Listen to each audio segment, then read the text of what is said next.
Today we'll take a look at the fascinating journey of Dr. Death Steve Williams, starting from his impressive achievements as an amateur wrestler to his remarkable success in professional wrestling. We'll delve into his outstanding athletic skills and incredible strength, as well as the intriguing story of how he became a popular figure overseas, despite not receiving recognition in the United States.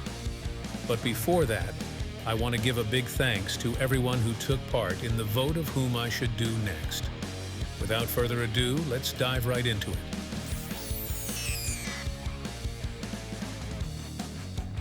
Steve Williams was an accomplished dual athlete, succeeding in both football and amateur wrestling. Starting with track and field, he graduated into American football and played on a professional level in the ill-fated USFL. Due to a knee injury, he missed the first games of the 1983 season and eventually shifted away from professional football. In amateur wrestling, he was a four-time All-American and also squared off against future two-time gold medalist Bruce Baumgartner. According to an interview with Kurt Angle, he went into the match fairly unprepared since he played most of the season football and still managed to place second against one of the all-time greatest heavyweights. His coach was convinced that if Steve Williams had put his mind to it, he could have achieved Olympic gold himself in the future. His nickname Dr. Death actually preceded his pro wrestling career.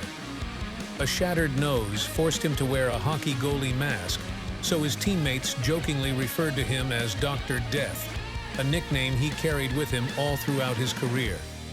Just imagine facing someone on the mat who looks like a cross between Casey Jones and a freight train.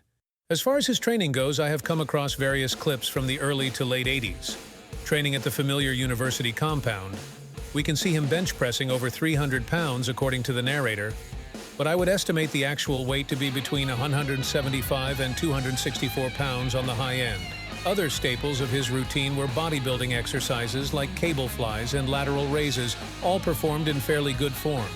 The ever-so-popular 80s exercise, the behind-the-neck press, also seemed to be a part of his routine.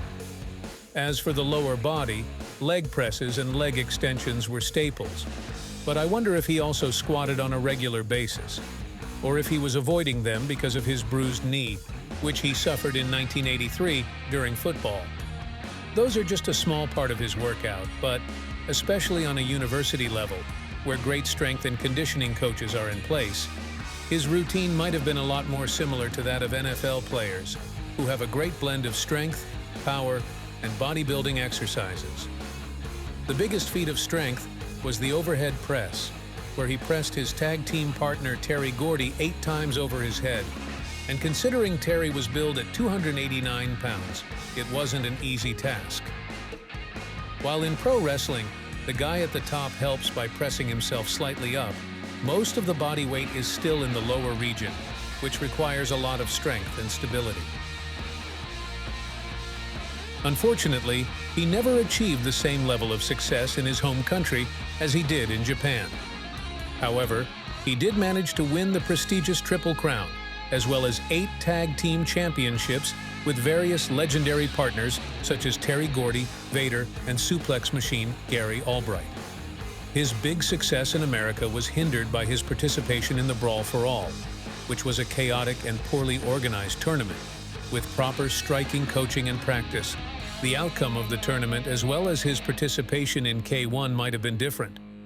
Despite all of this, he never showed any bitterness, and even mentioned in an interview before his death how proud he was of all of his accomplishments in his career. He is still fondly remembered today, especially in Japan, as one of the greatest wrestlers of all time.